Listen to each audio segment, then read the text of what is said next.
place within the crown center and sitting stably without any movement, having the eyes closed in succession. By that stability of the mind in inner space through the power of the third eye, one directly sees the ultimate goal Lakshyam by having the vision beyond the sight that reveals any object or place, attaining the space of oneness with the source, Paramashiva.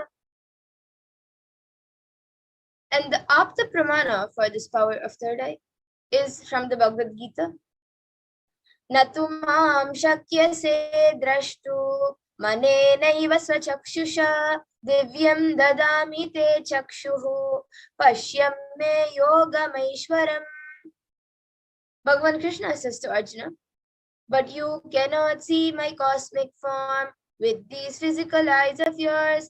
Therefore, I grant you divine third eye vision. Behold my cosmic opulence. And in the Hindu Purana, Bhagavad Gita, Bhagavan Krishna initiates Arjuna into the power of third eye to behold Krishna's Vishwarupa Darshan, the vision of his cosmic form. And in the 11th chapter of Bhagavad Gita, which contains Bhagavan Krishna, the description of Bhagavan Krishna's cosmic form, is completely narrated by Arjuna as he sees Bhagavan Krishna through his third eye. And the Atma Pramana for this power, in Swamiji's own words, the first experience is that I was able to see everything around me, above me, the whole 360-degree, 10 directions, below me, everything. I realized not only I was able to see, I was able to feel, experience all of that as me.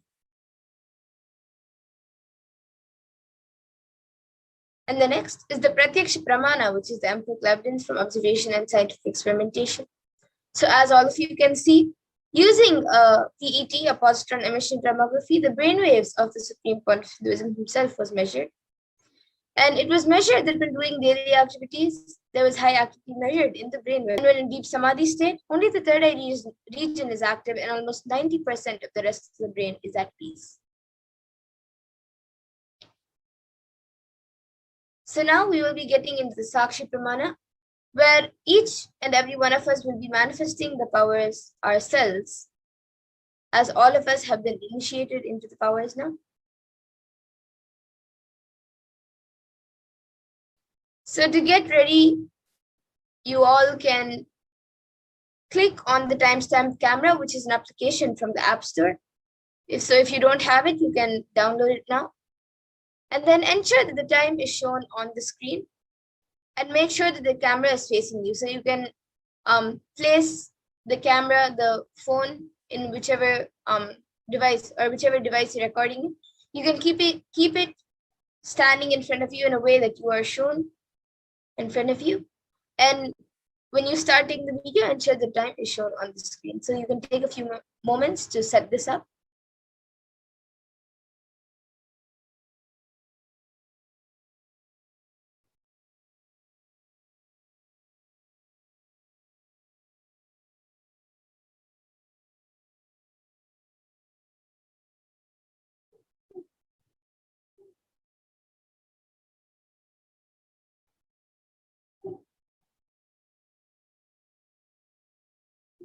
So now all of you can close your eyes.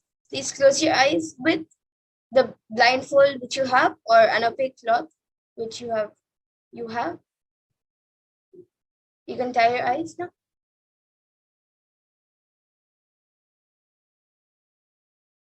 And now we will be projecting an image for you. So begin verbalizing whatever is revealed to you through the divine third eye.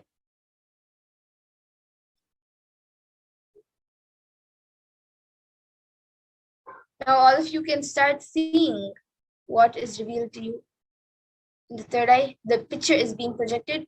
You all can start verbalizing whatever is revealed to you.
Yes, now please relax. You can remove your eyelids and slowly open your eyes.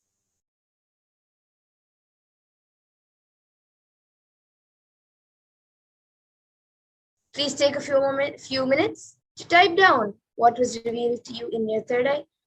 And you can upload your power manifestation videos and pictures with your answers and experience on social media with the hashtags of hashtag Nithyananda, hashtag Bhavasamadhi, and hashtag Venkateshwara. So please take a few minutes to do this.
Now let's take a minute to verify the answers. So we will be projecting the picture again for all of you to verify. So this was the picture which was projected for the third eye. It is a picture of Swamiji sitting, and behind we have Kailash as the background, as props. So if you saw Kailash, or if you saw white mountains, and of course if you saw Swamiji, and either you saw a Trishul, a Damaru, if you saw any of these things, that's great. And there are even plants in the picture. So if you have seen anything in this picture, you have manifested the power.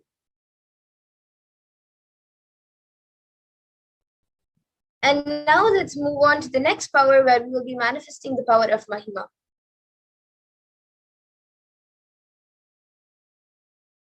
So the Shastra Pramana for the power of Mahima comes from the Vijnana Bhairava Tantra.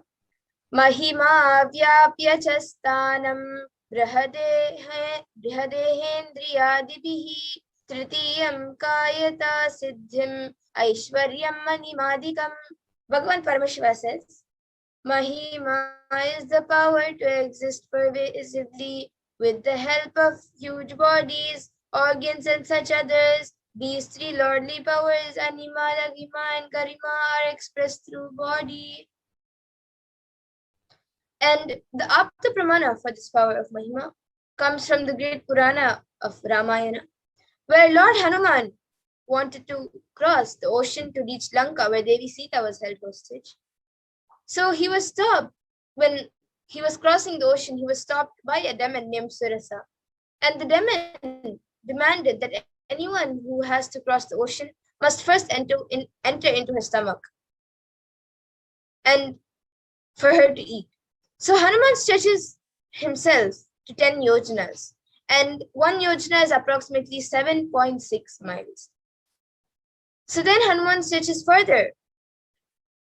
He stretches the body further into 30 yojanas, and then Surasa on her own enlarges her mouth into 40 yojanas, and then Lord Hanuman then stretches his body to 50 yojanas. Then Surasa widens her mouth more to 80 yojanas, and then again Lord Hanuman grew up to 90 yojanas, looking like a mountain. Then Hanuman, observing Surasa's enlarged mouth, open and dreadful like hell, with a long tongue, suddenly shrunk his body to the size of a thumb. And the Atma Pramana for this power of Mahima is from the life of the Supreme Pontiff of Hinduism himself. It is an incident which happened in Swamiji's life at the age of 4 or 5 years old. Swamiji was able to lift a wooden cot beyond his own physical weight. He demonstrated not just psychological strength, but also physical strength. So one day, Swamiji's mother asked him to wake up his uncle who was sleeping on the wooden cot. Swamiji recalls, "He did not wake up. I just tumbled the 2,200 pounds teak wood cot. He is rolling," and actually he got up and ran away, thinking that some earthquake had happened. You see, you can never imagine a cot tumbling. A chair tumbling is okay, but a cot tumbling, and now still I can remember the scene. He thought some earthquake happened and he ran.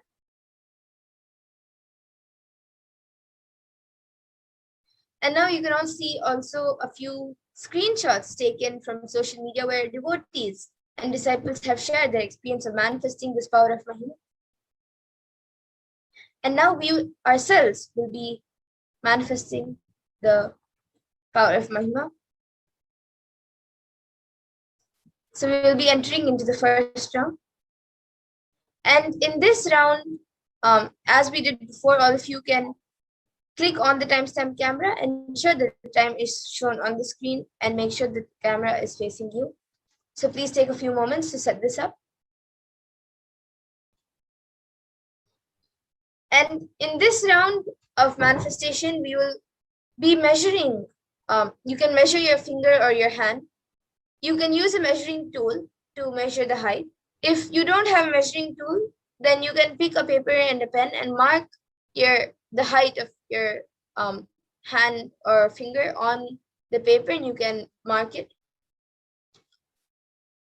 with a pen. Then take a picture of the current height and then connect to Paramashiva Swamiji through your third eye and declare that the height of your object should increase. And from that space of oneness, declare, I am Paramashiva and Paramashiva is manifesting to Swamiji. And with that declaration, increase the height of your object. So please now, you all can chant the Mahavakya and start the manifestation.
Paramashivoham.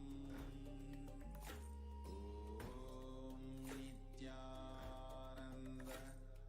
Paramashivoham. Om Nithyananda Paramashivoham. Om Nithyananda Paramashivoham. Om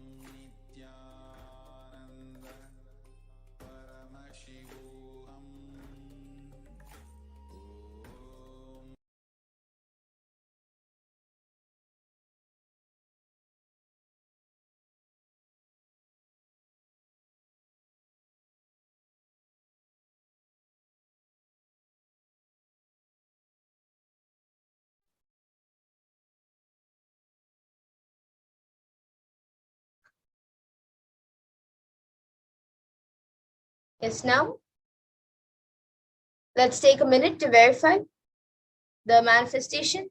So please remeasure the height of your finger or your hand, whichever you have measured, and click a picture of the object after of your hand. Click a picture of your hand or your finger after the manifestation of Mahima.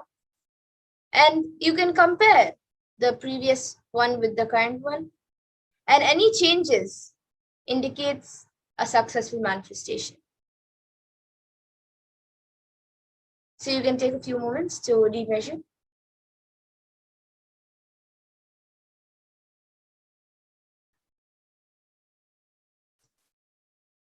And you can also take a few moments to upload your power manifestation videos and pictures and your experience of the power manifestation on social media with the hashtags of hashtag Nithyananda, hashtag Bhavasamadhi, and hashtag Venkateshwara.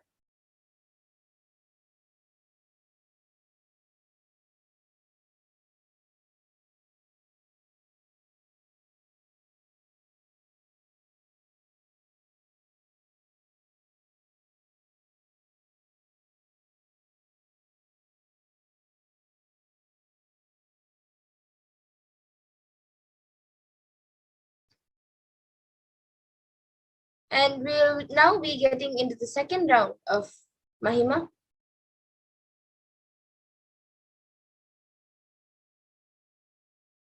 So as we did before, all of you can get your cameras ready, the timestamp camera.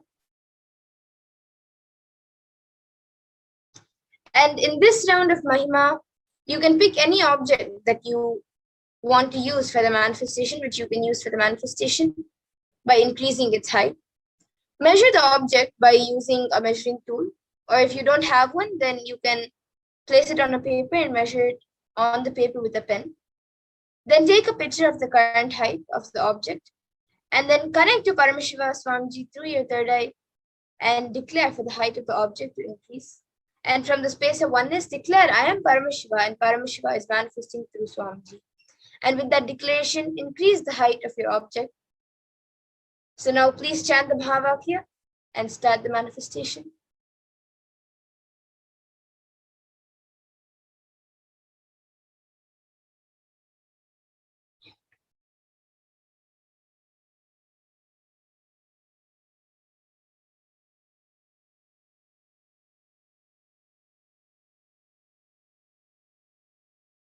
Om Nithyananda Paramashivoham. Om Nithyananda Paramashivoham. Om Nithyananda Paramashivoham. Om Nithyananda Paramashivoham. Om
Yes, now let's take a minute to verify.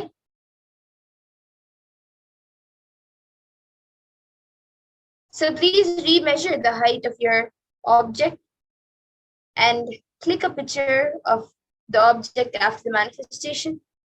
And you can compare the previous one with the current one, and any changes in the height of the object indicates a successful manifestation.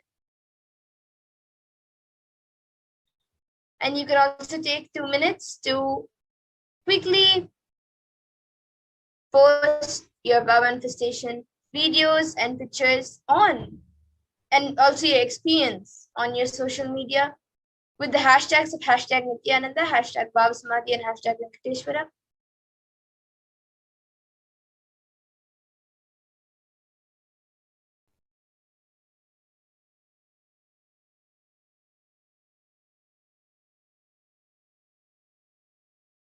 And now we will be getting into the third round of the power of Mahima.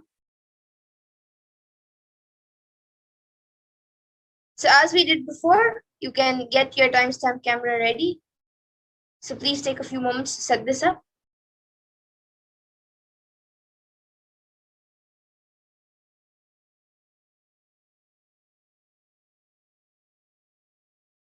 And in this round of manifestation, you can pick a partner you want to manifest the power with by increasing their height. So if you have somebody at home, you can either get them to volunteer, or you can also maybe call up somebody. You can pick a partner and get them to measure their height, or if they're physically with you, you can measure their height. And once their height is, you can measure their height with a ruler on the head or a book on the head, and mark it with a pen or a pencil, whichever you're comfortable with, and take a picture of the current height. Then connect to Paramashiva through your third eye and declare the height of your object, of the person you are manifesting for, to increase. And from the space of oneness, declare, I am Paramashiva and Paramashiva is man. And with that declaration, increase the height of your partner. So now all of you can chant the Mahavakya and connectness and manifest the power of Mahima for your partner.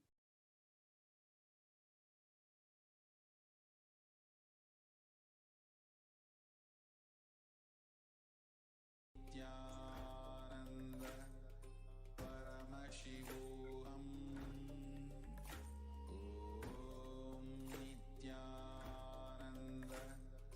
Paramashivoham. Om Nithyananda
Yes, now let's take a minute to verify the manifestation. So please remeasure the height of your partner who you're manifesting for. And you can compare the previous height with the current height, and any changes in the height of your partner indicates your successful manifestation.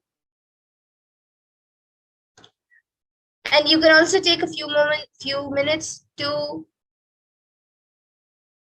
upload your power manifestation videos and pictures along with your experience and the amount of manifestation you have done on your social media platforms with the hashtags of hashtag Nithyananda, hashtag Bhavasmadhi, and hashtag Venkateshwara.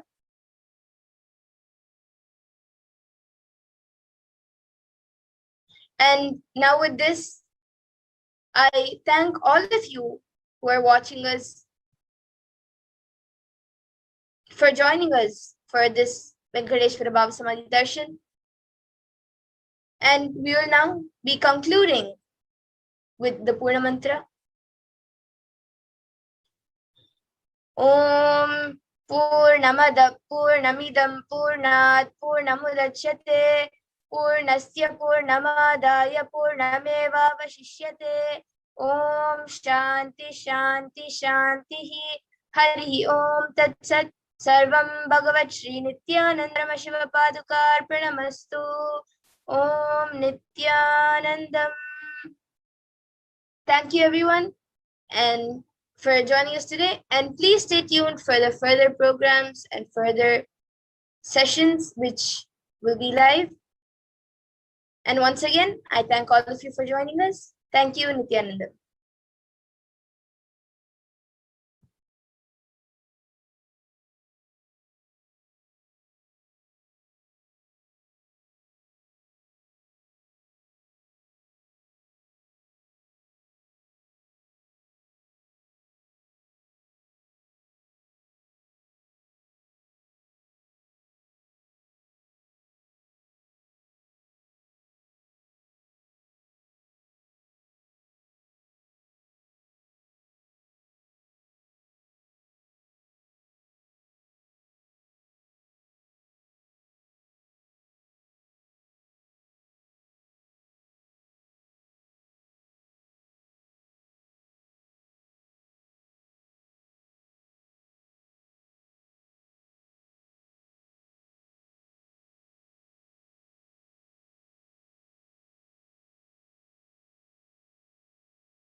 We get you help.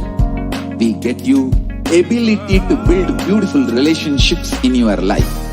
We get you direct spiritual support, and we make sure you become wealthy.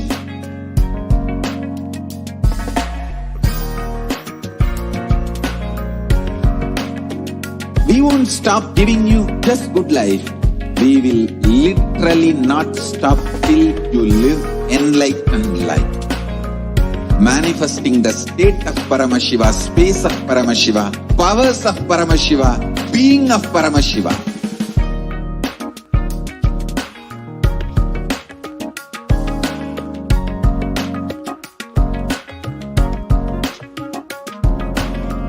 Whole world should become e-Kailashians. I want the whole world to know Hindus have something great to contribute to the world.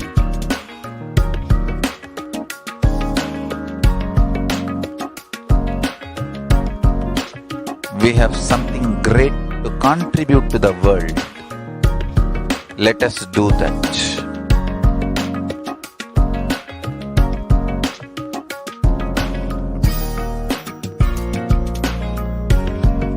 E-Kailasa is proper customized spiritual service helping you to identify your root patterns of suffering.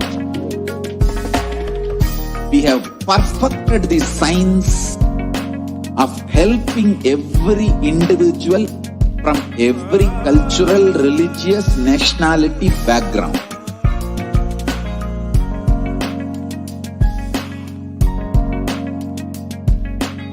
You will have lowest reactionary assumptions, highest awakened response, for life continuously.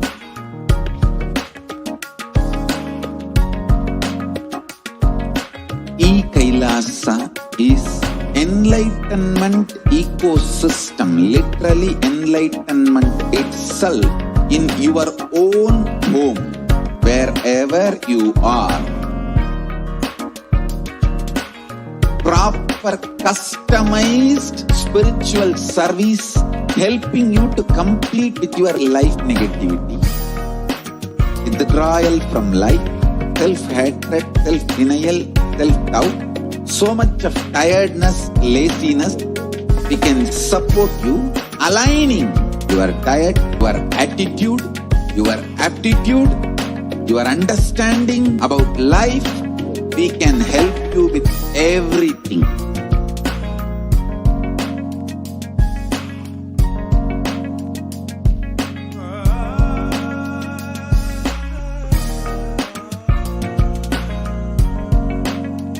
If you are interested in enlightenment, we will immediately bring this to you. If you are not interested, we will explain the whole science, inspire you and make you interested in enlightenment science. We need to cater this enlightenment science to the whole world wherever they are, because enlightenment is the birthright of all human beings. Kailasa is responsible to provide that to all human beings.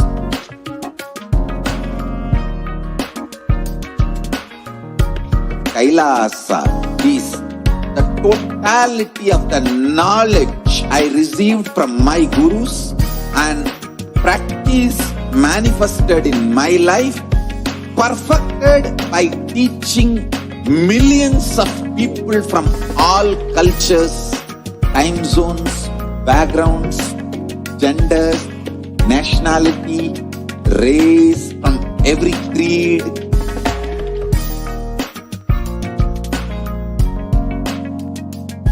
So this absolutely perfected knowledge available to you, served to you in your home without even you moving out of your couch, free of cost.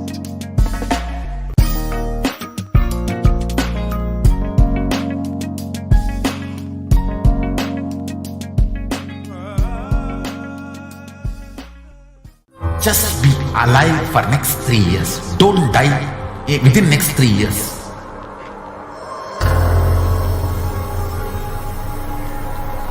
Just don't die within next 3 years. Be alive. Somehow be alive.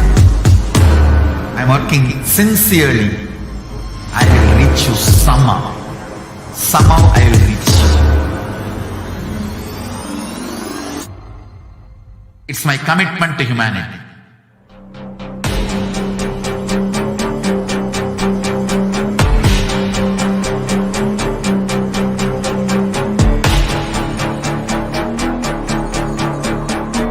Just don't die within next 3 years. I will reach you wherever you are, whichever corner of the world you may be. I will reach you with enlightenment. You manifesting the space, state, powers, being Paramashivoham. it is possible, and it is possible for you.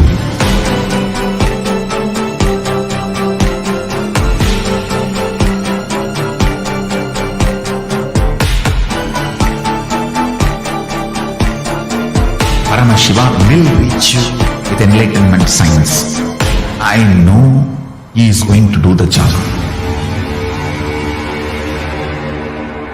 Just be alive for next 3 years. Nothing else.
There are some great spiritual sciences unique to Hinduism. Subtle, otherworldly, but definitive sign. Manifesting the cosmic beings in Archavatara, deities in Nijavatara, living incarnations is possible. Understand?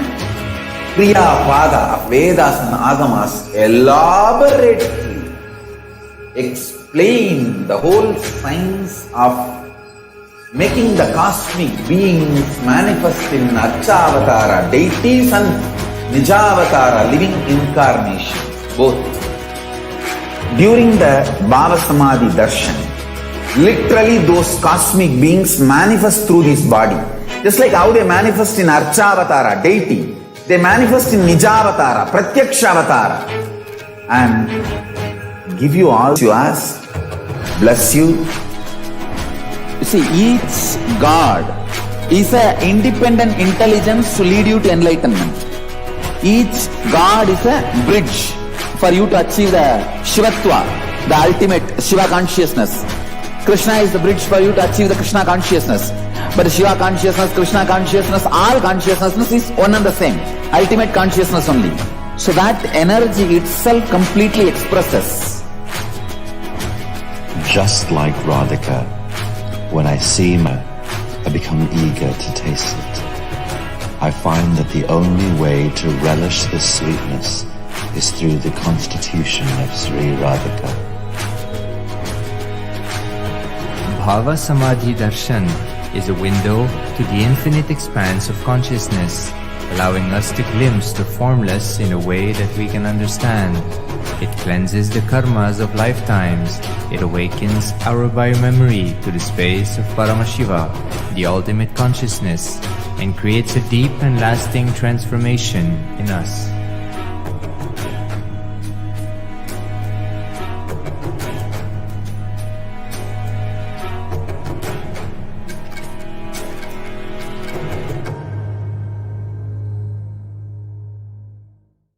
Just 3 years. Don't die within next 3 years.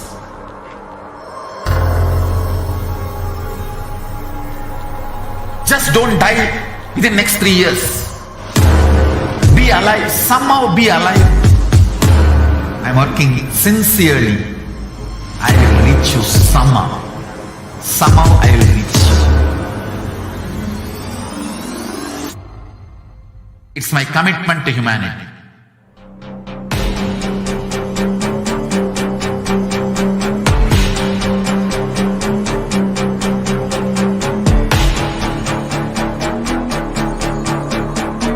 Just don't die within next 3 years. I will reach you wherever you are, whichever corner of the world you may be. I will reach you with enlightenment. You manifesting the space, state, powers, being Paramashivoham. It is possible, and it is possible for you.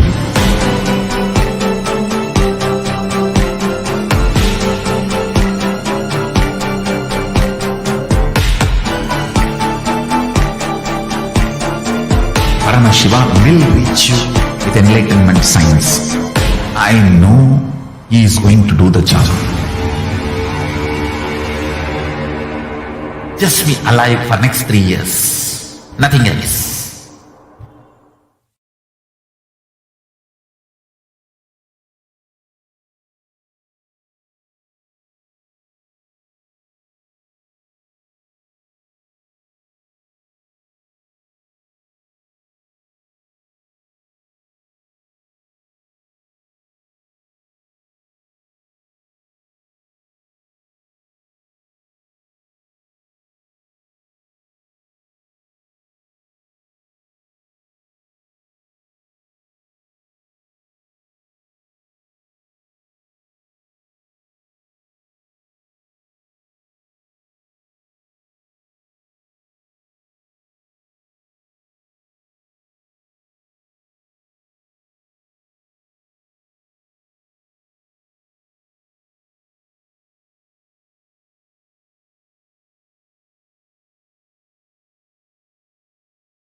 Nithyanandam Paramasukadam Kevalam Jnanamurtim Dvandvatitam Gagana Sadrisham Tattvamasyaadvilaksham Ekam Nityam Vimalamachalam Sarvadi Sakshi Bhutam Bhavatitam Trigunarahitam Sadgurum Tam Namami.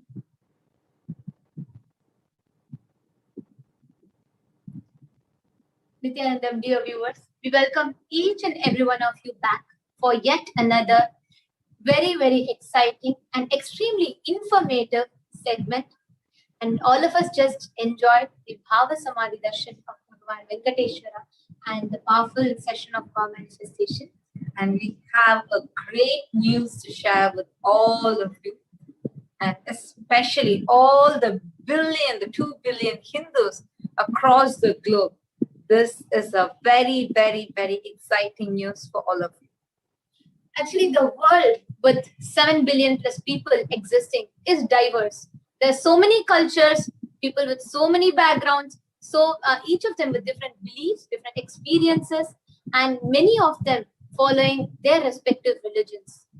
Yet, from time immemorial, one lifestyle, a science that has stood the test of time is Sanatana Hindu Dharma, which has constantly been enriching lives, contributing in various fields such as science, medicine, arts, philosophy, and whatnot.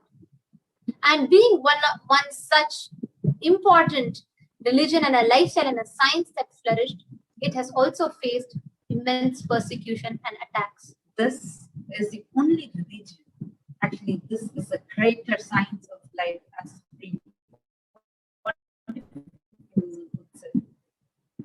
is the most ancient and the most persecuted religion in the whole world. Yet, this Holocaust has been not told to the world. Still, even Hindus themselves are unaware of what is the Holocaust, what is the persecution that Sanatana Hindu Dharma has gone through for centuries and is still going through. After years of persecution, if Sanatana Hindu Dharma, a greater science of life, is able to still thrive, it is because time and again, masters, avatars, incarnations have happened, have descended to uphold the Dharma, to revive the science time and again, to give it for the greatest benefit of humanity. And after years and years of persecution, now, as the 1008th living incarnation of Paramashiva, the Supreme Pontiff of Hinduism himself has descended to planet Earth to revive, to reach this greater science of life called Sanatana Hindu Dharma to each and every human being, for them to experience the best of their life, for them to experience joy, bliss, peace, and a very powerful way of living. Sanatana Hindu Dharma as a lifestyle itself is absolutely contributing to each and every individual, absolutely based on life positivity, peace, and oneness.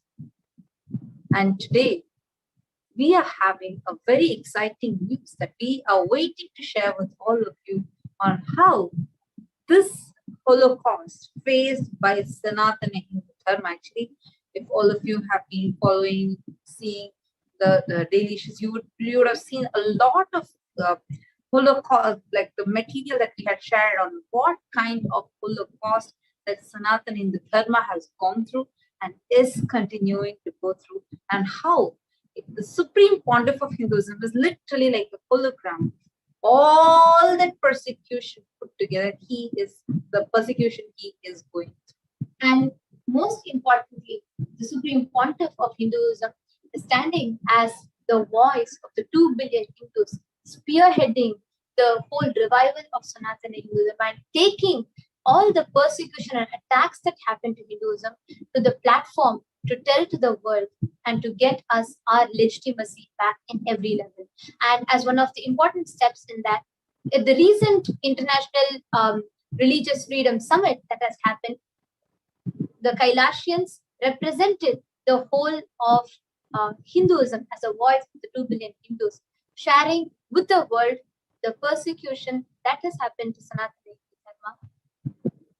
What once thrived in 56 nations is today literally stateless. Except that now, the Supreme Pontiff of Hinduism, Jagat Guru Maha Sannidhanam, His Divine Holiness Bhagavan Shri Nithyananda Paramashivam, has spearheaded and established the world's greatest Hindu nation, Kailasa. And as Kailasa is now taking the spiritual responsibility for the peace of the whole globe, and also the responsibility to provide all the legitimacy back to Sanatana Dharma, and to revive Sanatana Dharma back to all its glory, and to create a seed bank of Hinduism. Kailasa has taken also the responsibility to speak out the Holocaust that Hinduism is and is facing even to this day. So today we have with us Manitya Jayapriyananda and Manitya Vijay and Sri Gauri Bharatananda Ayya, all three of Kailasians who are going to be sharing with us this very exciting news, how Kailasa has spoken, taken this Hindu Holocaust, the untold yet the most barbaric Hindu Holocaust, to an international platform and raising the awareness of the globe to this Holocaust. Nithyanandama. Nithyanandama. Thank you for bringing us to this platform. We are so excited to share about our experience, and we feel so blessed that Swamiji, the Supreme, has chosen us to represent him at this international platform, the International Religious Freedom Summit that was held in Washington, D.C. We feel so blessed that he has chosen us and we're able to talk about the persecution of the Rasta, persecution of Hindus, the Hindu Holocaust. Yes. Sorry, Ma Jayapriya and Jayapriya. If I may just request, I think there's a small audio glitch from your side. So if I may just request that to be fixed. And yes. And dear viewers, as each of you are watching us, we have our Kailasians, team of Kailasians, Srinitya Gauri Bharatananda Ayya, Manitya Vijayapriyananda, Manitya Jayapriyananda, all three of them who have joined with us, and they are going to be sharing. So stay tuned to hear from us, and we are having a very, very exciting, extremely informative and a powerful sharing that awaits each and every one of you. And joining with us live are the Kailasians who are going to share that. And we'll be right back after a short break to join with you all and to share further.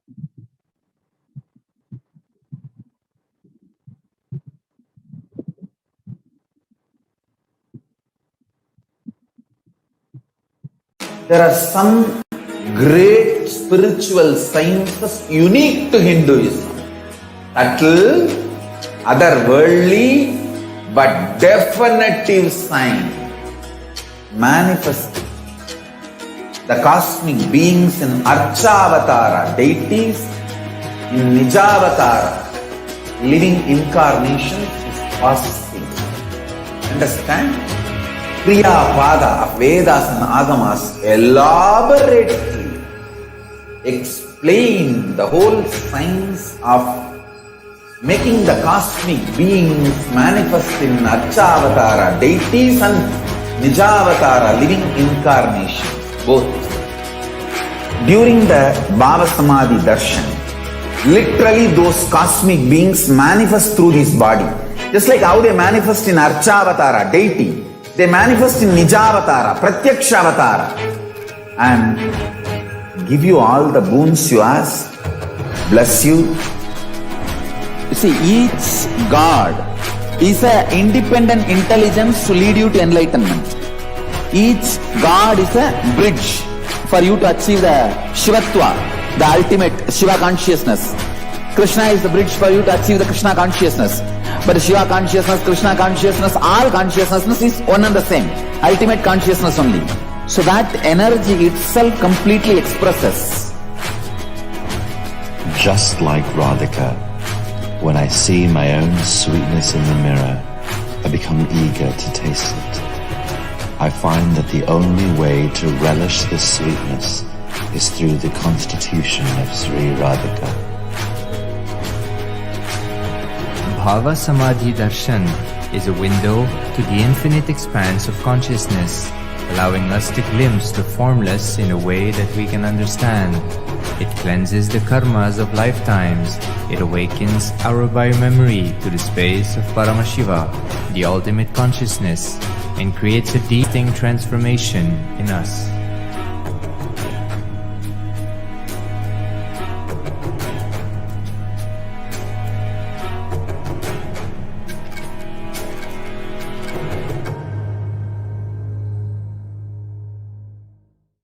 Just be alive for next 3 years. Don't die within next 3 years.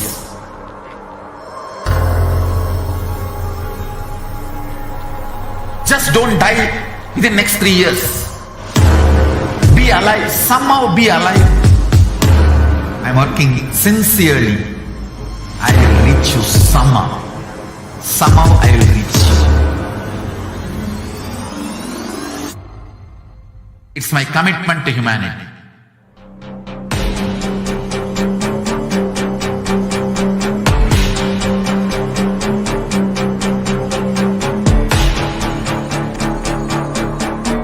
Just don't die within next 3 years. I will reach you wherever you are, whichever corner of the world you may be. I will reach you with enlightenment. You manifesting the space, state, powers, being Paramashivoham. It is possible, and it is possible for you.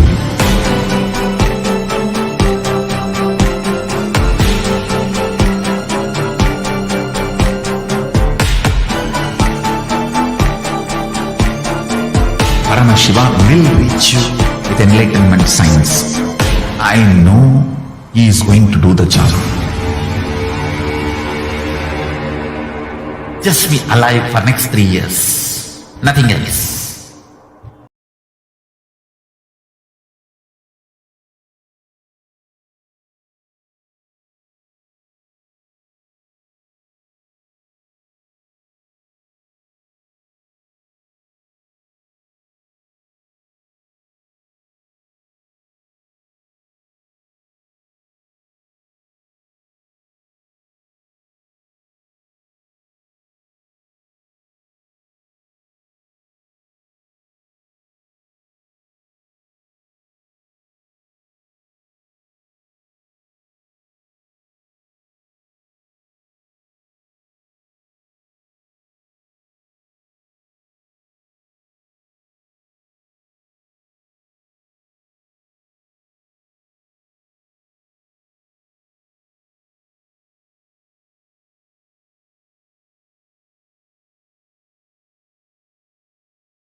Guten Hong. Nithyanandam, everybody. Nithyanandam.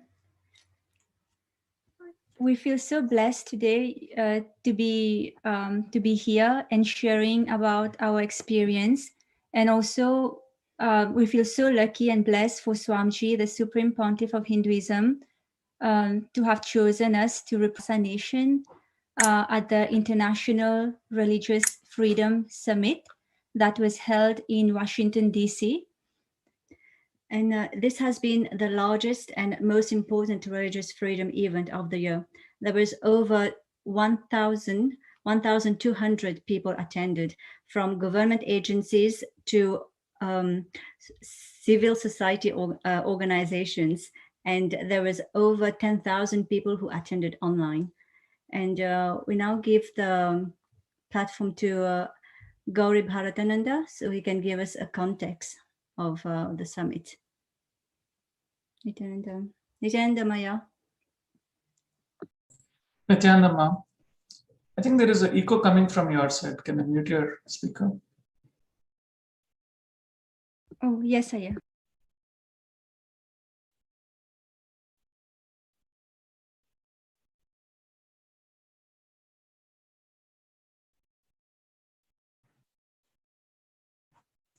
Yeah, sorry. Yeah, hi. Yeah, so basically this event, like Jayapriya and Vijaypriya said, this event is a large event. And what is interesting in that event is it's a collection of all faiths, right? So there was no faith which was literally left out in that. And almost every major country or every major area that was being persecuted has been represented here. And it's, in a way, if you look at it, right, so people have come to a conclusion that, you know, religious space or religious freedom is not just your right, but it also is an essential requirement for you to show that you are a liberal, you know, a government, or, you know, you're a sensible government for that matter. So that is why in late 90s itself, US began to take steps to track religious freedom globally. And over a period, it has institutionalized the area of tracking religious freedom. I mean, it does it doesn't track religious, this organization doesn't track religious freedom in India, but it does it outside. You can see that through their USCIRF reports, which is United States Commission for International Religious Freedom, and then they have a Religious Freedom Office as part of their Foreign Affairs Office, which is your State Department. And then there is a whole industry that has been built which promotes religious freedom. I mean, when I use the word industry, it's an ecosystem. What I mean is that there is a Vatavarna that has been created. So you have scholars, you have bureaucrats, you have diplomats, you have activists, you have lawyers whose only specialization is religious freedom. They have nothing else. I mean, in a sense, US had made it possible, not just possible, you are richly rewarded, even financially, for pursuing religious freedom globally. I mean, this is one thing that is phenomenal about US. So any problem that they have figured out how to convert it into a business problem. So if you have a problem of religious freedom, they have made it a business problem. That means if anyone wants to fight for religious freedom, he or she can make their living, not just and a very comfortable living at that. So that is why there is a greater incentive in US to fight for religious freedom globally. And because it's a business problem, they want to expand. So they want to expand the fight for religious freedom globally. And that is why we see, I mean, almost, I think, it's phenomenal. I mean, the whole area was booked. And the interesting thing was only 2 paid people managed the whole show. The rest of the thing was organized by volunteers. And because it has become an industry, I mean, people are specializing it right from the college level. I mean, they're grooming young people to think on religious freedoms and go fight on it in the future. So it's not a freak show. It is not a temporary thing. It's a sustainable ecosystem that they have built, which is growing every year. And they have penetrated into all areas. So right now, earlier religious freedom used to be looked at with an isolated point of view. Today, every aspect is being tested with the angle of religious freedom. So for example, if you're running a business, they're testing, is your business giving religious freedom? They're testing is your business supporting you to express your religion? See, earlier the business culture was religion is a personal space, so keep it to your home. Don't bring it to the work. Now the thinking has changed, where they're saying no, we should allow people to express their religion so that they're more efficient at work. So we see, large social media companies like Facebook and all of them also being represented here. Now they're also interested in allowing their own employees to be comfortable in the workplace where they can express their religion. And they have created an alliance for that also. So that, unfortunately in India, the religious freedom is going back, whereas rest of the world, they're pushing the boundaries of what is acceptable and what is not. When you look at the whole conference, people pretty much agree to all the principles that Sanatana Hindu Dharma talks about. So in a sense, if you look at it, the whole world is ready to become Hindus. They're already practicing Hindus. They just don't know yet. That is the impression I got out of that summit. That is why it kind of makes sense why the whole world is ready for Paramashivoham.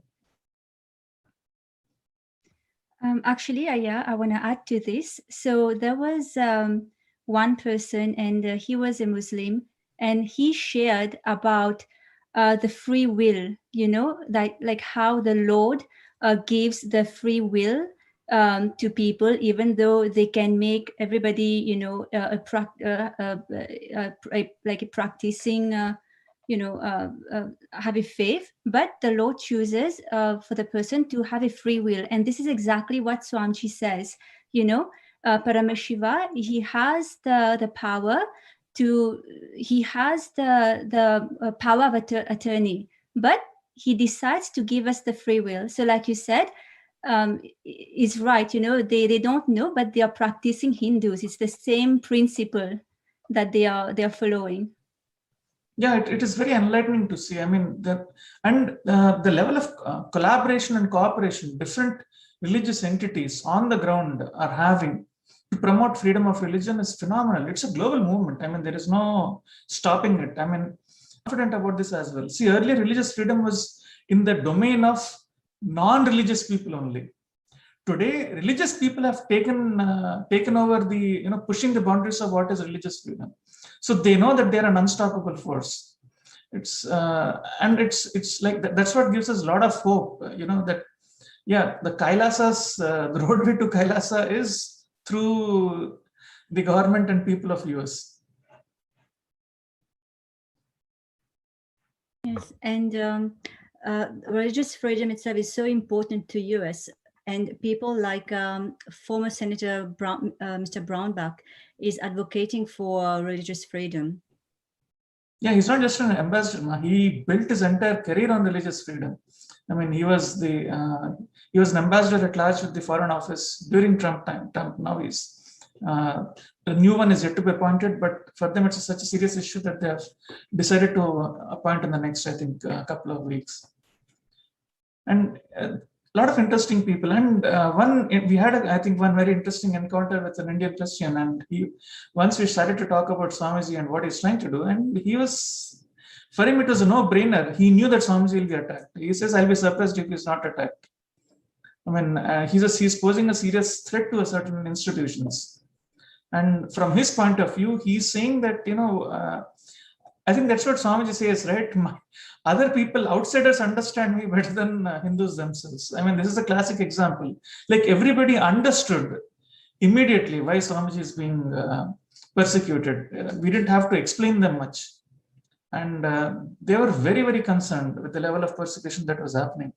And the amount of support that we got globally from pretty much every component was phenomenal. Yes, that was actually our first international platform where we could speak. They actually invited us to speak, to give a speech for the first time about the persecution of the Supreme Pontiff, Kailasa, and Hindus. People don't know that, Hindus are being persecuted. You hear about other being persecuted, but I feel Kailasa nation, it was a first, for people to hear that Hindus also are being persecuted. The Supreme Pontiff also is being persecuted. And this is a platform, a place where our voices will be heard, like the persecution of SPH, of Hindus and the minorities. Yeah, this is like the perfect place.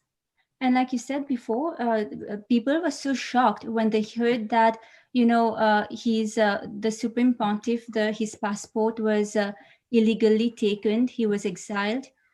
So people were so shocked about this. And we were able to speak to government officials and tell them about this persecution. And they were all so concerned, and they were willing to listen more to us. Even the Ambassador Braunbach, we met with him. He listened to us, and the second day again, when we went to meet him, he remembered us and our story. So I feel, a lot of support was being given. They were hearing, us of what's going on, and I feel this is like a breakthrough we are getting in this, our voice being heard in this sense. Yeah, and plus there are a lot of individual stories as well. Like we met one, a Korean Christian who's apparently he's from a village where he says, "I'm from the lineage of Mata Sita."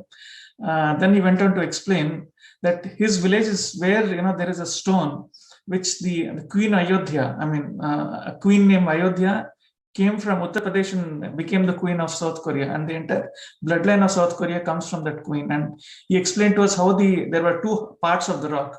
One rock was in Uttar Pradesh, one rock was in his village.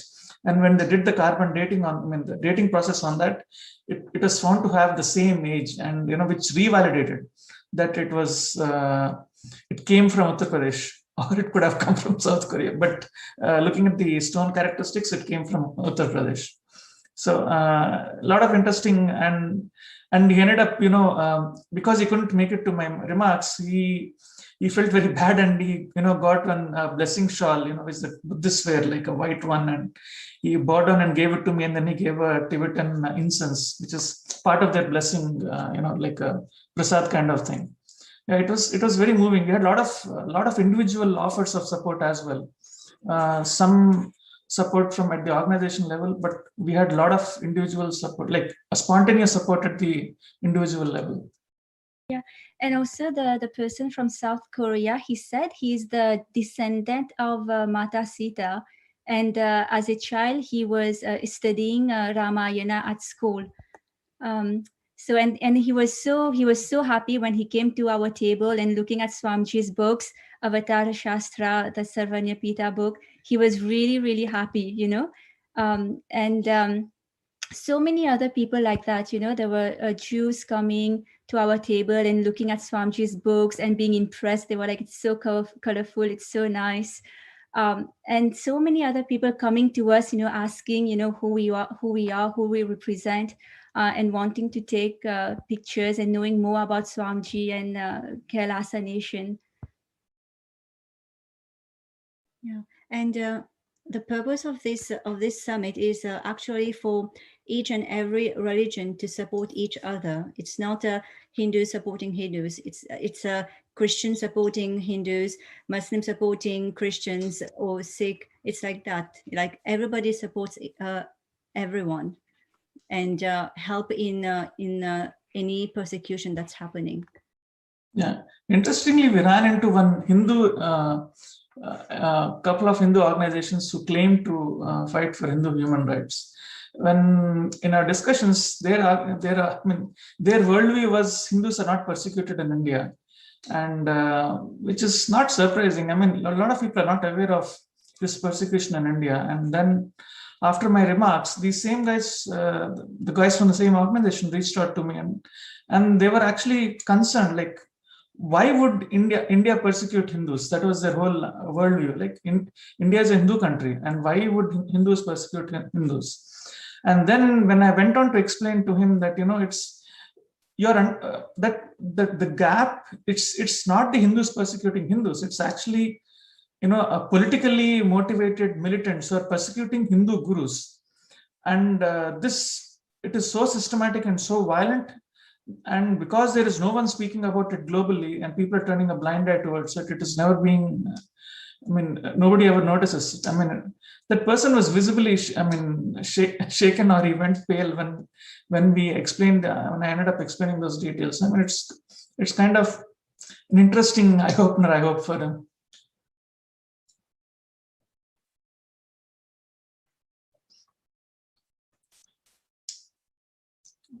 So Aya, why would you say this forum was important to us? One, it's like think of it like a trade show, right? So you pretty much know all the playbooks every persecuting government is using all over the world. You also know the playbook for fighting this, and then you also know what are the success stories, right? I mean, people just didn't come there to talk about their problems. They also came there to talk about strategies. They came there to talk about success stories and support each other. Like when you are attending a place like this, there is an immediate understanding and a cognitive shift that occurs, right? I mean, the whole world, now all these people, the experts, I mean, in religious freedom, now they actually understand that the Hindus are being, Guru Sishya Parampara is being persecuted in India. Now it's out there. I mean, it's no longer, unknown. It's no longer hidden. Like, it's only a matter of, days before we end up officially, publicly recognizing the persecution of SPH. So far, people understand, people know. It's just that you need some time for them to organize and make it public. Also, I would add to it that we've met individuals from organizations who publish reports, and one of them, specializes in publishing reports about the persecution of Christians. But when we told her our story, the persecution of the SPH, she immediately said, okay, to send her the reports, and she will. She said that she publishes reports every 2 years, and to send her, whatever material we have. So even in this sense, we are getting the support of the international community, and that lady was from Germany, and he flew here for the conference. Yeah, actually, it's that person just doesn't specializes in only looking into Europe. She doesn't even specialize into looking India. She was so moved, she compelled to publish. I mean, she was moved actually. So now people see, now this is the second side, right? Now people will stretch themselves. People will stretch themselves into covering SPH as well.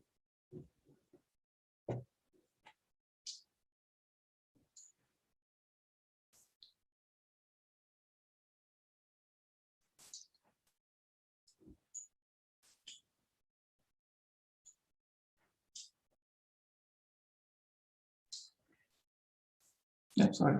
Yeah, so apart from that, there is actually a couple of other.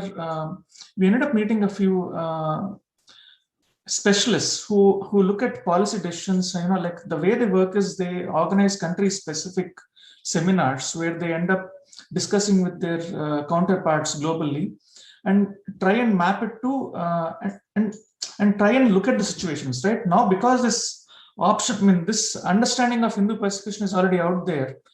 It makes it very easy for us to collaborate with potential partners independent partners who can actually look at the persecution of Hindus and then publish out independent reports. So now what will happen now is, earlier, see, this is the game that is being played by these political forces, right, where their entire narrative is around nationalism. So moment they see somebody, it worked as long as persecution of Hinduism was hidden. The whole game collapses once the persecution of Hindus is made public.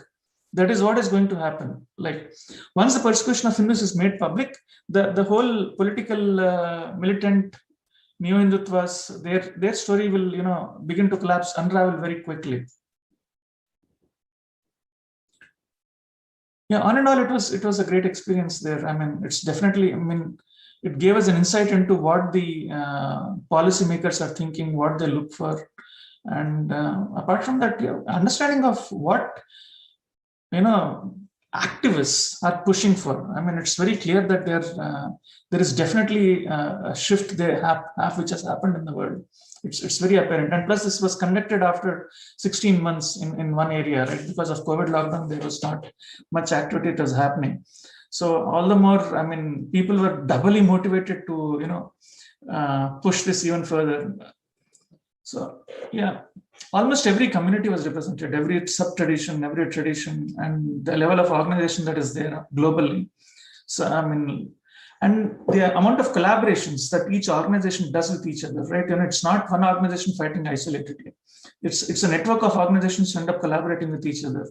It was phenomenal. But only the sad part was there was not many Hindu organizations there. It was just like a few here and there. Like Hindus definitely have not organized themselves into, not just, I mean, I would say they have not taken up the responsibility of organizing themselves.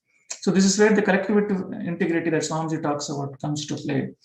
The rest of the world has taken collective responsibility for themselves. We have not taken that yet. It's once we begin to take it, things will change very rapidly. That part I'm very confident on. It's not a question of if, it's a question of when. Yes, and people were very interested in knowing our stories, like what is Kailasa? Like they were very intrigued to know what's happening really. And when we were telling them the story, they were like very, very surprised. They never heard something like that, persecution on Hindus. Yeah, and they never heard about Hindu persecution, Hindu genocide. Yeah, they were very surprised. And Hindus themselves were surprised. Other Hindus, they couldn't even understand why gurus were persecuted, and they couldn't. Some Hindus and the so-called representatives of people who are fighting for Hindus, they don't even know that Hinduism has a notion of Supreme Pontiff of Hinduism. There is a clear-cut science behind recognizing, identifying, testing, validating, and incarnation. The irony was this: when we spoke to the government officials, and when we're talking about how Dalai Lama is recognized an incarnation, his immediate, instantaneous response was, yeah, reincarnation is a science. This is the understanding of government officials there. Actually, listening to this conversation, it is just making, I'm sure for each and every viewer, it's the same too, where we understand one is this world is diverse and there are so many people, so many religions, so many cultures. And also Hinduism, as one of the oldest civilization, is having its impact in every form, in every way of it. And that is why still today it has thrived and flourished as one of the most practiced, most lived religion, yet most persecuted. And what happened to the Supreme Pontiff of Hinduism and this whole revival of Kailasa is a hologram of the whole persecution that has happened to Sanatana Hindu. I'm actually listening to Ma Jayapriya, Ma Vijayapriya, and Gauri Bharatananda Ayya. It is an eye-opener for each of us to understand. One is how many people are not aware of what Hindus themselves, majority are not aware of what happened to Hinduism, the persecution that has been happening to Hinduism, and also even as humanity as large, where the greater science of life for Hinduism is not being available to people. We just wanted to ask, like as you were sharing, how even there you felt like everybody were literally resonating with what Hinduism is. Like people had the same principles of Hinduism, what the Supreme Pontiff has been teaching us, whether it be it the science of an avatar, or be it the free will, or be it the peace-loving people, or everything, the concepts of Sanatana Hindu Dharma. We were very well able to see how Sanatana Hindu Dharma is not just a religion, but it's a lifestyle by itself. It's the greater science, as how the Supreme Pontiff of Hinduism puts it as. What was your understanding when you took this Hindu Holocaust, something that has never been told before, to the world today? How did you feel about it? How was the response that you received for specifically, like it was nice as when you were sharing about how people were like quite shocked, like when even people did not like know why are Hindus attacking themselves. But in a deeper level, how did you feel for the first time to take this, to be a channel where through the Supreme Pontiff of Hinduism, through each of you blessed Kailashians, was able to take this Hindu Holocaust to the international platform? How did you feel about it? So, yeah. So when I was told that I'm supposed to go and share about the Hinduism platform, it was, I mean, in the Hindu Holocaust that was happening, I was okay. I thought, let me go. Then I started preparing, organizing myself what to do, and the amount of it was actually a very moving experience for me. Like, I didn't realize there was so much of hidden pain that each of us carry. Like, I'm sure if you go through this process, there is a lot of pain we practicing Hindus carry, because of persecution of HDH or because of what is happening to gurus, and it is not even known to us. And as we were talking about this, even with a few words, the other person was moving. Like, I didn't have to use too many words to explain. For them, when they see us, when they spoke to us, they saw us as very authentic people. I mean, they didn't, nobody was even, how do I put it? There was not even a lack of disconnect is a very weak word to explain. Like, there was, like, people are moved to tears when we were explaining about ourselves. And they didn't even come from the same religion. I mean, different parts of the world. I mean, come on, a Christian guy coming and giving the blessings of a Buddhist tradition, because why was it? You have to understand why he's doing that, right? He knows Hindus and Buddhism are closer, right? That is why he could probably find those blessing items in the nearby place or somewhere else. And that is why he came there. He could have given anything else from his Christianity. See, that much of concern was there, that much of sensitivity was there in that place. It was all round. It was not like unique or whatever. I mean, even the government agencies, right? The amount of sensitivity they showed was phenomenal. I mean, they would listen very patiently. They would have no expression of fatigue or no expression of, okay, I'm not interested. No, very, very sensitive people all around. Actually, for the first time, being this Holocaust being taken to the world itself means literally like a redefinition for what Sanatana Hindu Dharma is. Because unfortunately, due to mass atrocity material generation, by his relentless barbaric persecution that the Hindu Dharma has been facing, this taking this the Supreme Pontiff of Hinduism just through his sheer hard work and Tyaga, he has like literally organized the entire Holocaust or that Sanatana Hindu Dharma has faced, put all the researchers together, and now like all three of you were able to be a channel to take that to that international platform where Kailasa was able to go and talk about it just because of the Supreme Pontiff of Hinduism organizing the whole thing out of his sheer hard work and sacrifice. Because as a single person, he has gone through and is going through the whole Holocaust as literally like a hologram of the Hindu Holocaust. Actually, whatever persecutions, whatever Holocaust that Sanatana Hindu Dharma has been facing for centuries now, the Supreme Pontiff of Hinduism has been facing this in the last few decades itself as a hologram of the entire Hindu Holocaust. So when we are seeing, despite of going through all of that, he has taken that responsibility to take this to the world. Now that Hindus are not just Hindus, human beings, the decision makers, influencers, people who are opinion makers, thinkers, the hope of tomorrow, everybody are waking up and are getting the awareness, getting to know this is what has been happening to Sanatana Hindu Dharma. They are getting to know what all the barbaric attacks it is still going through. So from this perspective, just wanted to understand from all of you, like, how do you, when you went there and you shared this, what did you see as a response from the thinkers, opinion makers, the influencers of the society? How did you feel when you took these? Nobody is going to forget this. What we have shared, nobody is going to forget. I mean, people who have better things to do in life, they did not forget.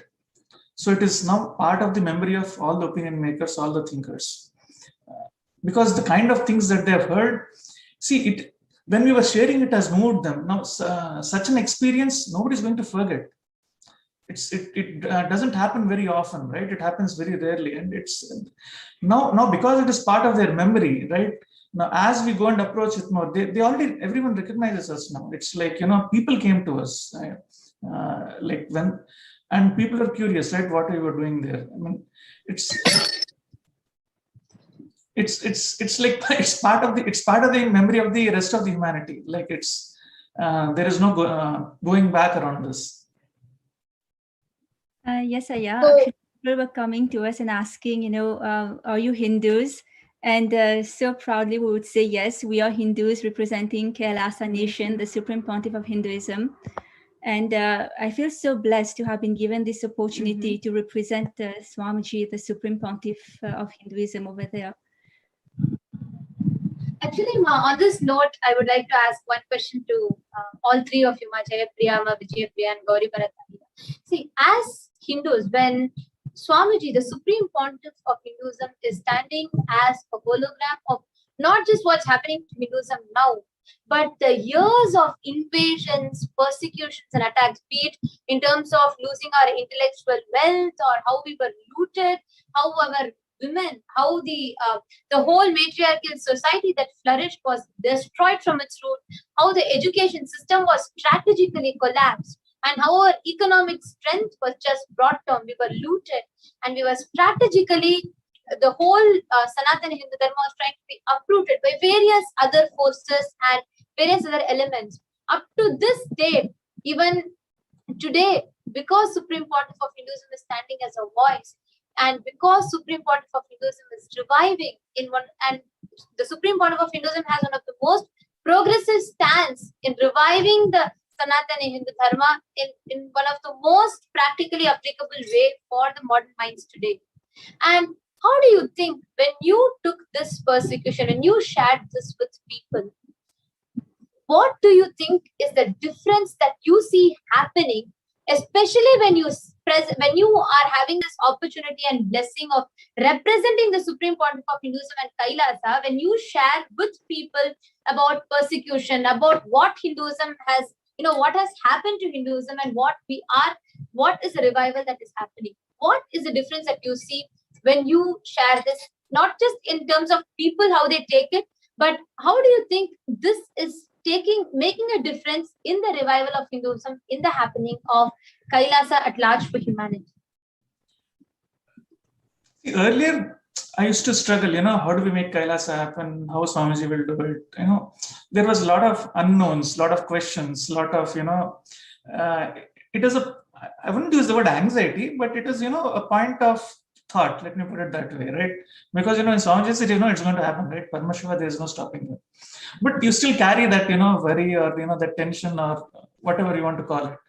After going through this, like, the level of activism has gone like multiple times, right? There is no question of doubt. There is only question of, like, there is no question of success or failure. It is like, I have to just go from A to B. That's it. There is no, I might have to go up and down in between, but I know I will reach B. And we have a clear pathway of going there. And it's that the cognitive shift has definitely happened, right? Now, and a lot of things that Swamiji himself was doing in the last 2 years, 3 years, like small things that he would say, all those things, like it formed all the dots have joined together, right? At least for me, like things that he used to say, one line that he used to say something, like, okay, like for example, he spoke about passport is a fundamental right? Then I went back and looked up, I found no, passport is not a fundamental to study code documents and everything, right? And then I came to realize, yes, actually passport is a fundamental right in India. Once the passport is given, even courts and governments don't have the power to hold it back. That's it. Once passport is given, there is no question of taking it back. And it is protected by Article 21, which itself is fundamental right. So that is why passport of India is fundamental right. Like that, a lot of small things that we were looking into, then we ended up realizing that every fundamental right of his was violated. Like his right to speech, right to religion, right to life, right to move within country. I mean, you're allowed to freely move within the country, right? Even that was violated. Every fundamental right that is listed in the Constitution of India was violated without due process. See, the only time you can violate somebody's fundamental right is if you're convicted. Without conviction, you have no authority of violating the fundamental right. And his passport he was exiled, okay, and then his passport was cancelled. That means what? He becomes a stateless. And according to that international, the treaties, you cannot make a person stateless. It's an international crime, not just a domestic crime. So I mean, there are a lot of these things that the world will figure out. It's like, how do I put it? It's like the worst of the worst time. I don't think even dictatorships do it so systematically. Violation of fundamental rights. I mean, they might do it brutally, but not this level of organization and systematically. It never happens. It's too systematic and extremely brutal, and it is so continuous. The atrocity material generation is so enormous that people, even the common mass that see, literally stop being through what is very obvious. Yeah. And then they start believing the altered, false, convoluted narration of this anti-Hindu militant forces. And it's like a very technical, very systematic way they brainwash the entire mass. The entire mass is literally brainwashed and forced to think only through this. So I'll tell you one interesting story, right? So there was other human rights, Hindu human rights, organization looking at human rights. They don't look at India, right? They look at only India and Pakistan where human rights are being violated, because in their worldview there is no violation of human rights in India. Then he came to me, and then he reached out to me after my remarks on Swamiji. So 3 things that stuck with that group, right? Supreme Pontiff of Hinduism. So how can he be Supreme Pontiff of Hinduism? And second, we didn't know that he was exiled and his passport was cancelled. And the third thing was, they didn't realize that gurus are being persecuted in India. And then he began to talk about his own, tradition. He says he's a Kashmiri Shaivite. Then I had to explain to him, right? See, what every tradition in India, if you're a Kashmiri Shaivite, if you're a Nadi Shaivite, or if you're a God or Vaishnava, whatever, it is all, what is the center of that? Guru Sishya Parampara, right? Or lineage. Everything else revolves around it. So everything else is like the gift of the parampara that individuals enjoy. Now, with that person, then he was curious. How can you have hierarchy in Hinduism? Like, I had to make him understand it's not hierarchy. It is the responsibility given by 17 traditions. SPH is not. It's not a position of power. It's a position of responsibility. And then I actually had to tell him the family which was protecting the deities of, in the Kashmir, Devi deities. I think it was Sharda Devi, incarnation of Sharda Devi deities. The families protected it for 700 years from persecution. When they found SPH, they gave it to SPH, right? And then the SPH kept it in Shamala Peetam until the time is right for them to be returned back to the Kashmir Sampradaya. And these are the stories. When he heard, he had to think. He couldn't even respond. It has definitely shaken up a lot of people's worldview. I think more like as a Hindu, the very inner image that we carry is literally like destroyed, like shattered to pieces. Ma Vijay Priya, just wanted to ask both of you. Before you met Swamiji, before you got introduced, this is just like a very personal question. How did you feel as your identity as a Hindu? And when yesterday, when you went and when you were dressed, that to representing the world's greatest Hindu nation, and being a voice of the Supreme Pontiff of Hinduism and taking to the world the Hindu Holocaust. Because before this, before meeting Swamiji, history was taught as mythology for us. Our great Puranas were taught as mythologies. So how did you feel? What is the difference you feel in the very identity that you carried as a Hindu? Well, before I met Swamiji, so actually only after I met Swamiji, I knew what it really means to be a Hindu. You know, like I didn't have, so before I was just saying, okay, I was born Hindu and so that's it, I'm a Hindu, even though like I was eating non-Sattvic food, so I was a Hindu. So in Mauritius, still a lot of people think like that. So only after meeting Swamiji, I came, he gave me the this knowledge of what is true, authentic Hinduism. And only when you practice these, you get initiated into this, and then you practice these values, then you get to become a true an authentic Hindu. And before, I wouldn't I wouldn't wear my like saris out or like traditional clothes. I would feel very very aware, and I wouldn't be comfortable wearing it outside of an like Indian event. But now we are wearing it like proudly. We are walking the streets of Yes, DC, like with our saris and like holding it proudly and with all our jewelries. And people actually, so actually our cognition shifted. People are actually looking at us and like amazed of how beautiful like the sari is. Like everyone, when we were at the conference, everyone was saying like, you're so beautiful, I like your costume, they were saying. So then they were saying that this is our traditional like formal dress, and they were saying like, oh, I like your jettas. But before, I wouldn't consider this as being like something I should be proud of, but now it's like totally different. And even beautiful, Ma.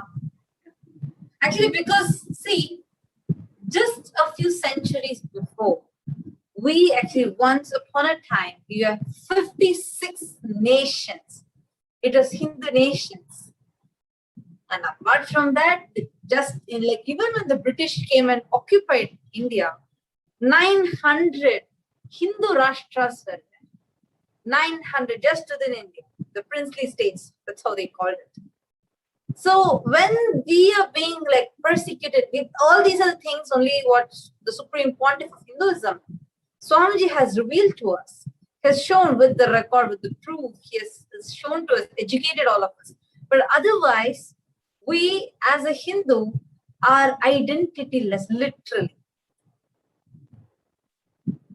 We are force-fed the altered, manipulated, convoluted, corrupted version of history and force-fed that as a mythology, where even in our history textbooks, barely we see even 1% of what enormous, what glorious lifestyle, the greater science, Sanatana Dharma was.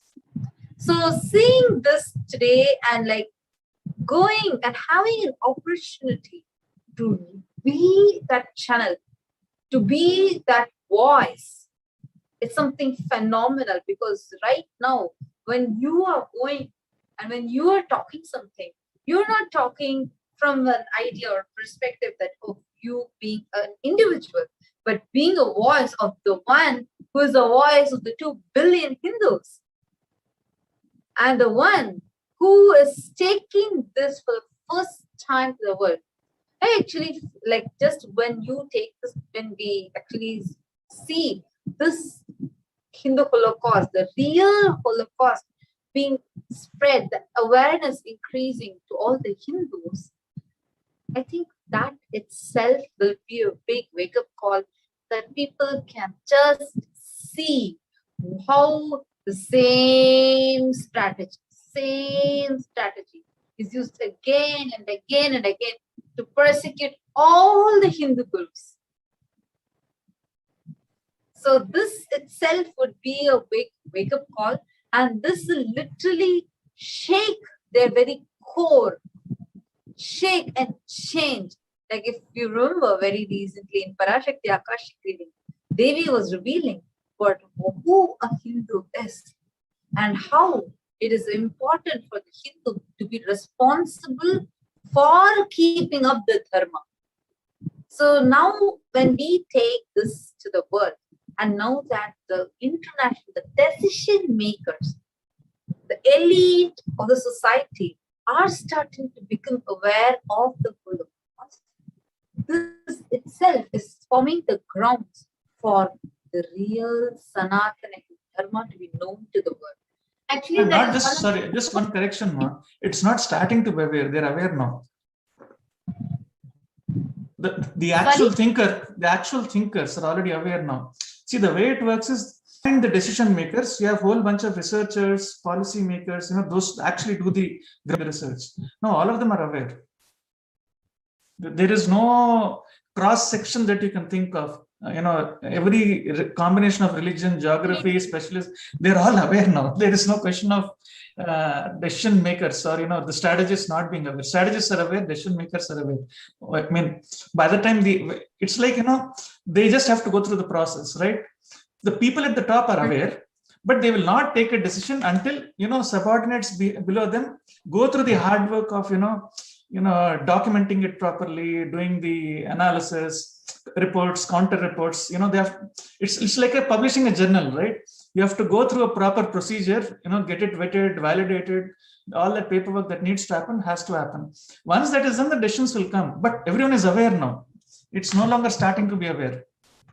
Absolutely. Actually, that is, I think that is one of the most important things, because for the last from the time that revival of Kailasa has happened, at every stage, Swamiji has been taking the science behind the whole contribution of Sanatana Hindu Dharma, how it flourished, and also the persecution, and clearly showing to us the whole strategy of how it has happened, be it how the atrocity material generation happens or how the programmed confusion happens, the strategy and how it is planned each time.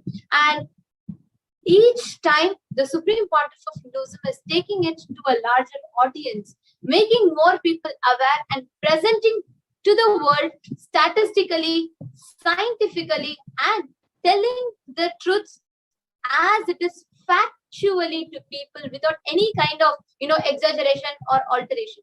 And this is made a huge difference to Hindus by themselves. Actually hearing when Gauri Bharataya share or Ma Vijayappriya and Jayapriya sharing, when you all go and when you're all sharing it to people, the commoners, where people understand, even as Hindus, many of us become aware of the Holocaust that has happened to us as at large and what we are missing out, and how the revival of Kailasa, how the Supreme Pontiff of Hinduism is standing as a wall, and at this point, taking this to the world is the most crucial, most important.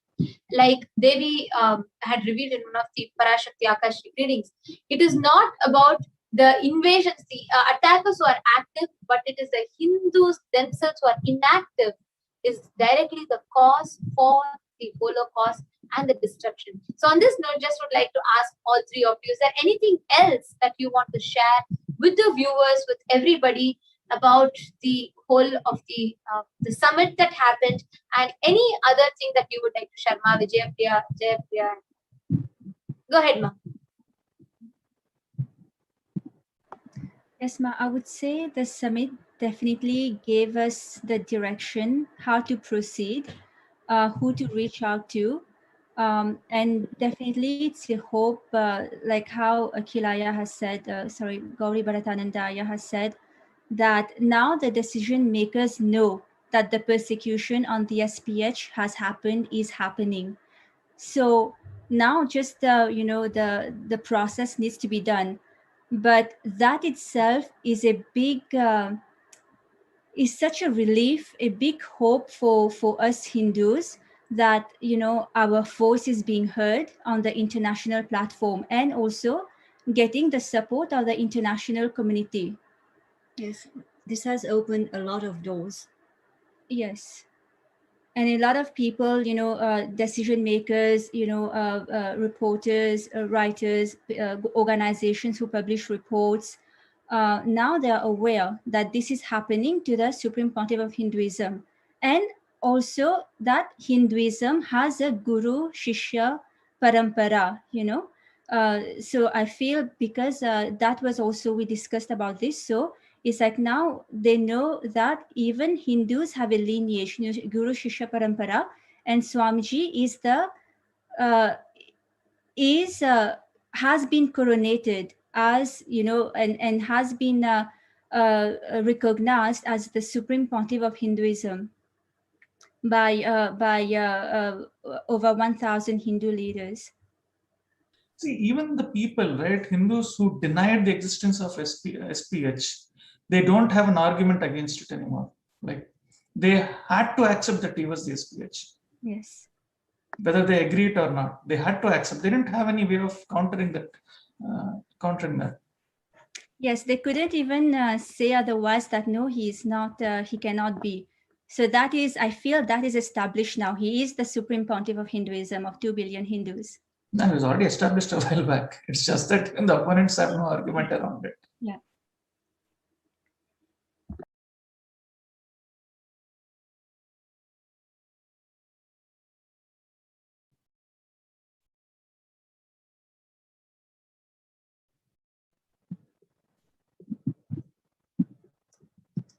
Actually, that was really very powerful news, I think, for all, because for the first time in a very international platform, it's a breakthrough that we have had, that the Holocaust, the Hindu Holocaust, is now being told to the world after intense hard work, sacrifice of the Supreme Pontiff of Hinduism, Jagat Guru Mahasanidanam, His Divine Holiness Bhagwan Shri Nithyananda Paramashivam, going into it. So and also actually it was so exciting, and actually it is empowering for each and every Hindu, each and every one of us, when we hear finally our voices are being heard. Thousands of indigenous traditions that would have been, that is almost, becoming extinct, and thousands of people that are facing discrimination, prejudice, that are suffering so much of attacks because of their culture and religion.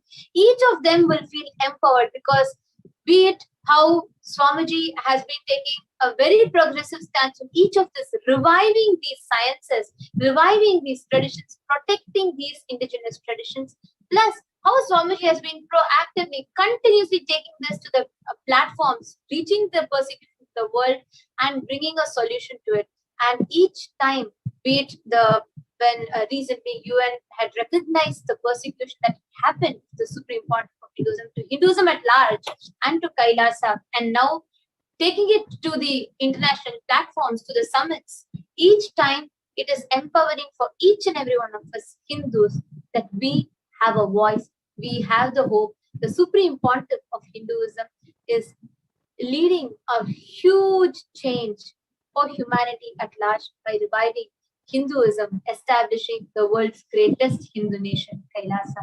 So we thank Ma Vijayapriyananda, Manikya Jayapriyananda, and Shri Gauri Bharatananda. We thank all three of you to have come and shared. It was absolutely informative. It was absolutely exciting to hear your experiences and how you had represented, the Supreme Pontiff of Hinduism, Kailasa, and Hinduism at large in the International Religious Freedom Summit. So we thank all three of you for taking your time to come and join and share with us. And I'm sure each and every viewer is looking forward for more such exciting news that is going to be coming up constantly, and more such informative segments as well. So we thank all three of you for joining us today. So now we'll actually concluding this segment with the Purna Mantra. And also thank you all the viewers who are tuned in and watching. And thank you so much for all of your feedback, comments, and tweets, etc. Now with this all, conclude this segment with the Purna Mantra. Om Purnamada Purnamidam Purnat Purnamudachyate Purnasya Purnamadaya Purnamevavasishyate. Om Shanti Shanti Shanti. Harihi Om Tat Sat Sarvam Bhagavan Shri Nithyananda Paramashivam Padukarpanamastu. Om Nithyanandam.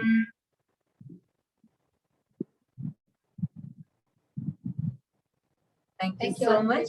And we welcome all of you.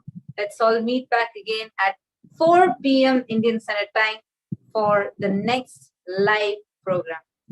Thank you so much. And thank you so much, Manati Vijay Priyananda, Manati Jai Priyananda, and Gauri Gurna. Thank you very much. Nithyananda. Nithyanandam. Nithyanandam.